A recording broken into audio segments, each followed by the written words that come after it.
Listen to jacked scientists. Those are the guys that are going to tell you, like, these are the foods that are actually good for you. These are the foods that, and almost everyone agrees. Sugar's terrible for you. Okay, I'll just have to come out swinging. Joe Rogan, no offense at all. You're the f***ing man, and my respect for you is at a super massive level.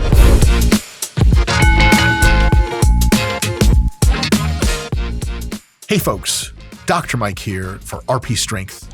I am a longtime professor of sport and exercise science, am a competitive bodybuilder, and a competitive Brazilian Jiu-Jitsu grappler.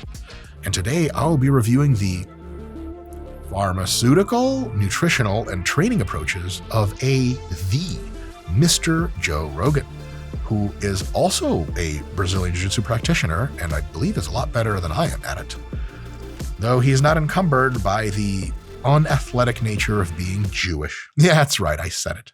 I hope we don't get canceled for that. Let's see what Joe Rogan is up to and see if we can't learn some shit. 3, 2, 1, Joe Rogan. One of the things that I love about kettlebells is that it promotes functional strength. It promotes the entire body moving as a unit, and that seems to apply very quickly to athletics. Yeah, kettlebells are pretty cool for that. I will say that almost everything kettlebells do well. Barbells and dumbbells do better. If you really like kettlebells, how they make you feel, how the movement is, there's not a goddamn thing wrong with them. But I would say, like, over-indexing on kettlebells as a first order priority of trying to figure out your fitness, I would say barbells and dumbbells first.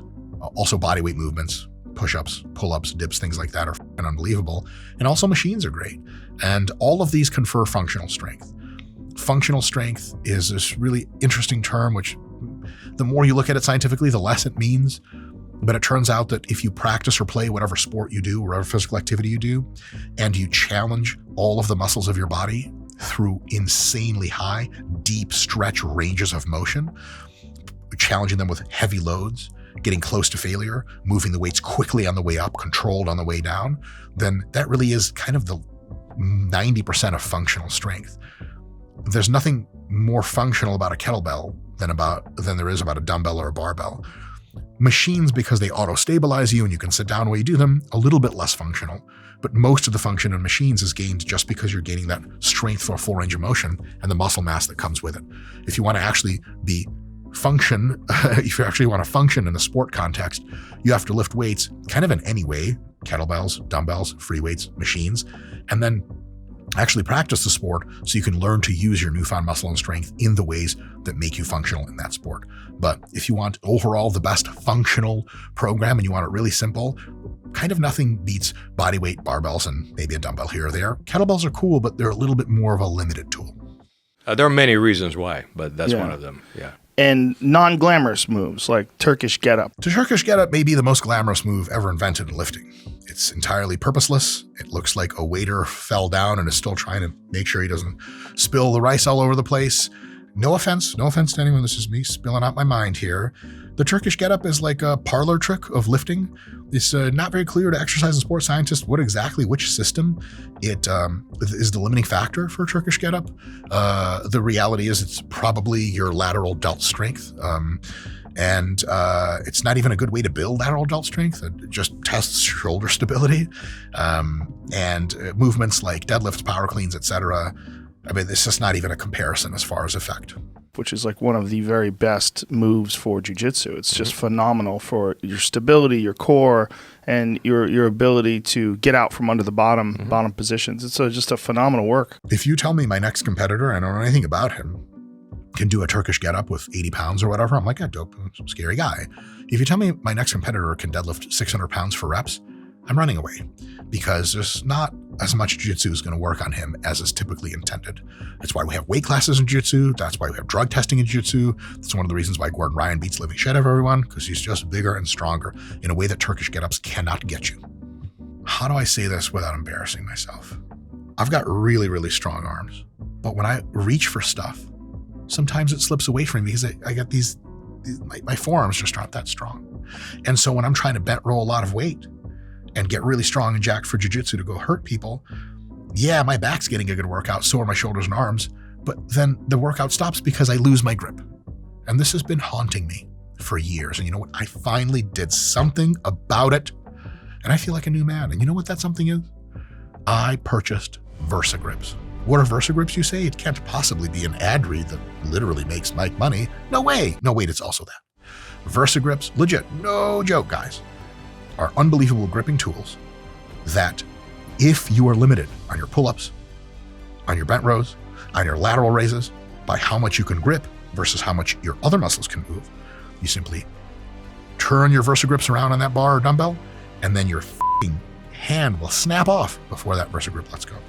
So if you want an awesome enhancement tool, especially if you're advanced, especially if you're really strong, especially if you get a lot of grip work from other stuff, VersaGrips are really awesome. We got a whole code for you to save money. There's links in the description. Do that shit. Now, back to our regular scheduling program. Yeah, but the testosterone. Yeah. Scott, what's this guy's name? Joey Diaz. What is he known for? I've seen his face everywhere. Comedy. He's a comedian and an actor. Comedian and actor, okay. He's in The Longest Yard. The last video, oh, I got you, that's right. The last video we reviewed was like the longevity shit, the Brian Johnson longevity video, and then I look at Joey Diaz's face and I'm like, that is not longevity. No offense. No offense. Yeah. All jokes, folks. All jokes here. I gotta get you side on this. Oh yeah, you should. I'm failing all those tests. Yeah, testosterone replacement therapy, hormone replacement therapy. I started doing all that when I was 40. Yeah, it makes a big difference. Makes a big difference. Yeah. TRT is cool. We have a whole video on this channel about should you use TRT? Is TRT right for you? I would highly recommend you watch it because I think it's pretty informative. We try it anyway. But the thing with TRT is that it can be absolutely transformational if you need it. But if you get your test levels back and they're totally normal, you probably don't need it. And one of two things will happen. You'll take it, you'll get all kinds of nasty side effects and waste your money. And you'll have to inject yourself all the time for no reason. Or you'll take the TRT and the injections are fine and everything's fine. It's not a bother, but kind of nothing will happen. So why are you taking it? TRT is awesome if you need it. A lot of folks ask me about TRT and I go, okay, so what were your testosterone levels when they were last measured? And they're like, yeah, like pretty average, but I'm like, what you mean, but motherfucker? If they're pretty average, bringing them up to average times 2 probably doesn't do a whole lot. If they're very low, bringing them up to average or beyond is going to do wonders for you. And many people hit what's called informally andropause when their natural testosterone production falls off in their late 30s and early 40s and sometimes mid 40s. And so Joe's timing for his TRT is actually quite good. So if you're really feeling low testosterone symptoms, any time in life is good, fine to get checked for a test, but it's really in your 40s and a little bit beyond that you might start thinking TRT is something to look into, and then you go get that test level checked and talk to your doctor. The key to doing it, though, is to do it correctly. You're supposed to go to a doctor that's going to test your blood levels, test your nutrient levels, and adjust your diet first. Bullshit. You go to the back of the Gold's Gym, there's a guy named Phil there. He looks kind of weird, but he's cool, trust me. You ask for all his best shit, you pay him whatever in cash, and don't ever do alcohol swabs or fresh needles. You just got to cut right to the chase and do the dumbest shit in the world. No, wait. No, Joe's right. The first thing that happens is they want to find out how much you're sleeping, how stressed out you are, what are you eating. Why? This is really important. A lot of people say they need TRT. They come to the doctor or they just come to someone who knows what they're doing in the gym and go, hey, I think I need TRT. There may be a probability of two things. One is what's causing all the problems in your life isn't low testosterone. It's the fact that you're stressed out of your mind. You barely sleep. You eat like total shit. You drink like a fish, etc. If you simply cleaned up your goddamn life, you wouldn't need TRT because there's nothing wrong with your testosterone level to begin with. All the bad shit you're feeling, all the bad health effects are from life circumstances. And if we put you on TRT, that's not going to fix shit. Second thing that can happen is your test levels might be low as measured, but it's because you're undersleeping like crazy, you're super overstressed, your diet is total shit, etc. So if we can take care of all those things, come back in a few months, test your test levels, examine what your test levels are again, and find you're well in the normal range. And no surprise, you feel amazing. TRT is not a bandage for an open gaping wound. It is an enhancement if you need it. But a lot of times, the bad stuff in people's lives isn't because they have low testosterone. It's because they're awful at living the rest of their life. And sometimes their low testosterone is also caused by the fact that they have too much stress, they sleep like shit, they eat like shit, and they're basically booze hounds. If you cut a lot of that shit down substantially and improve your life, you may not need TRT. If you do improve your life and they measure your test again and it's still low and you still feel a lot of those bad symptoms, you'll feel way less once you clean up your life. Then they're like, okay, great. And then they give you a TRT and then you're living your new best life. Super, super awesome. My workout, I schedule every Sunday. I schedule everything that I'm going to do during the week. I say I have to do yoga 2 times this week. I have to lift weights 3 times this week. I have to run twice this week. And however I fit that in, I fit that in. That's a really good idea. A lot of people have trouble sticking to exercise programs, but when you ask them like, okay, what's your program? They're like, well, it's kind of, I don't know, kind of varies. And you're like, do you even know what is on the agenda? Like, no. Joe seems to be architecting his plan for the week ahead and then holding himself to making sure to checkbox all those things. If you need help with a plan that's architected not just a week ahead, but 4 to 6 weeks ahead, you might want to try the RP Hypertrophy app, the most effective muscle growth training app ever made. Get yours now. If you really want to know like what's good for you and what's bad for you, I always say, listen to jacked scientists. Thanks, Joe. Those are the guys that are going to tell you, like, these are the foods that are actually good for you. These are the foods that, and almost everyone agrees. Sugar's terrible for you. Okay, I'll just have to come out swinging. Joe Rogan, no offense at all. You're the man, and my respect for you is at a super massive level. How do I say this without coming off cocky? It, all for jokes. I am almost certainly the most jacked scientist of all the people that Joe Rogan is talking about.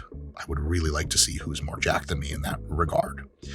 And almost all scientists say that sugar is totally fine, being that it not bringing in a ton of excess calories, and that's how sugar is bad. And also, if you're eating a ton of processed garbage, it doesn't really matter if it's processed garbage, protein, sugar, or carbohydrate, which is simple sugars, and fats, like it's all dog shit.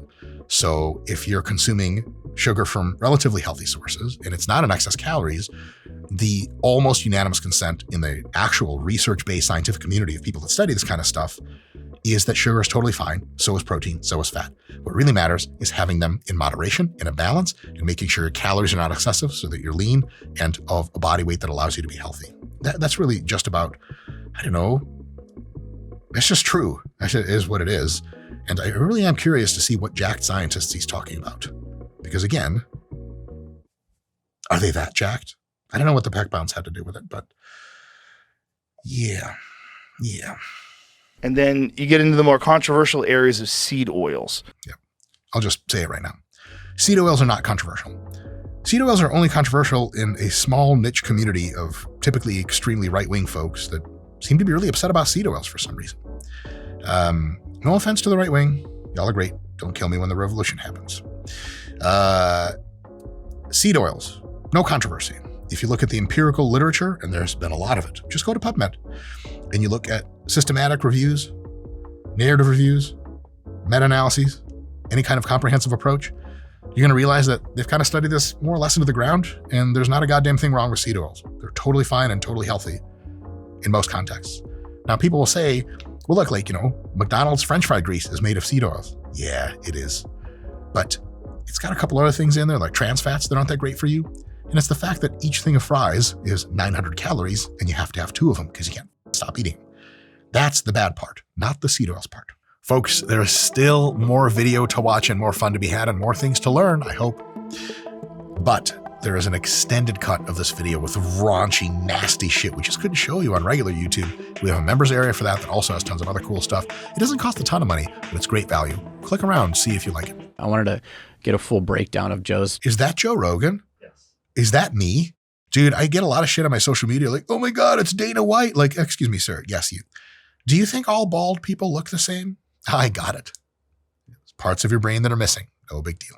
I wanted to get a full breakdown of Joe's food program. It's almost all meat. Huh. A lot of jokes there. I'll shut up. Let's hear more about Joe's diet. My entire day was like 95% elk. I started back on the carnivore diet. Like one of the first things that I noticed, like almost immediately, was that I had an extra gear verbally. My energy levels are completely flat throughout the day. There's no crashes. Wow. There's no peaks and valleys. Yeah. The good thing is a carnivore diet can keep your energy levels relatively stable. The bad thing is the carnivore diet, how do I put this? Carbohydrates are the undisputed forever king of performance nutrition. You want to perform at your best in grappling, in lifting, in running, in doing whatever it is you do that takes lots of high intensity effort and focus and a huge physical demand. There is no replacing carbs. All the research is in, all the athletes are almost unanimous. Carbohydrates are king. So with a carnivore diet, you may have a steady stream of energy throughout the day, but it won't be your highest energy level that you're capable of. Perhaps another approach you guys can try, definitely try that low carb approach. It might work really well for you, but also try to eat regular meals, 4 meals a day, for example. Have plenty of protein, plenty of healthy fat, because healthy fats, actually all fats, slow down the digestion and absorption of everything else, including the proteins and carbs. And make sure your carbs are relatively low glycemic, have high fiber, so veggies, fruits, and whole grains. And not a ton of them in every single meal, not like 900 grams of carbs in one meal or some shit, like tons of pasta put you on your ass. Just a moderate amount of carbohydrate, 50, 75 grams per meal 4 times a day if you're like an adult-sized male or whatever. You try that, and all of a sudden, you don't get peaks and valleys anymore. You just get hungry for your next meal, you eat it, and you feel great, and you feel great for 5 hours, and you eat your next meal when you're kind of a little running low on energy. Because of this effect of eating slower digesting carbohydrates paired with healthy fats and proteins, you can get a higher level of daily energy, and it's still really, really consistent. If you go straight carnivore, the consistency is unmatchable, but it's on average for most people going to be a lower level of energy. You're doing jiu-jitsu matches, you gas out faster, there's just not as much oomph. No bueno. All right, folks, that was really fun. Again, huge mega respect to Joe. I could be wrong about everything I said. I'm just sharing my opinion I believe to be true.